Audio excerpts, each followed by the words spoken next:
Okay, so in this video I'm gonna show you how to install RAM on your motherboard and you already started.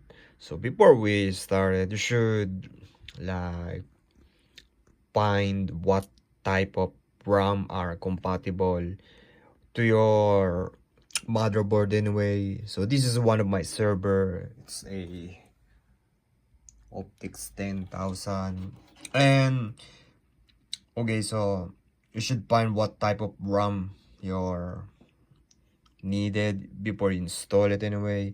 If you buy like the newest one, it will not work in the oldest computer, DDR3 and DDR4 and DDR2 and 1, so something like that. And yeah, I just started. So this is the one. So I'm gonna unplug it first. So if you did not properly install this thing, some computer gonna some trouble like Dell. You're gonna get like orange power button like hell. So this is the one. You see the power button? Like you're gonna get, it will not boot up properly, your system failure or something like that. And you're gonna have problem solving that one too. So I have a vision that if you have that problem anyway. So basically this is the one. This is the RAM. We're gonna install it. It's compatible with our motherboard. And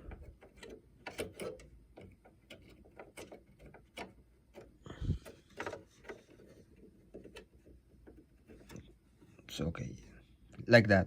So you're not gonna push this one, you're gonna push it on here on the top.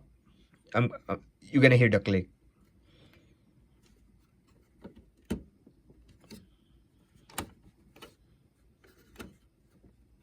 Okay, so this is not the properly installed. So if I pull this one, it will take off like that. So let me push it a little bit. This one and this one like that. You hear the click sound. So that's how you're gonna install the RAM anyway. So like I told you, some old computer, if you don't install it properly, or I pulled down this computer anyway, so that's why it lose the RAM. That's why it won't boot up or something like that. And you're gonna have problem if you don't properly install this thing anyway on the old computer. So yeah, so that's how you're gonna install RAM. And yeah, see you next video.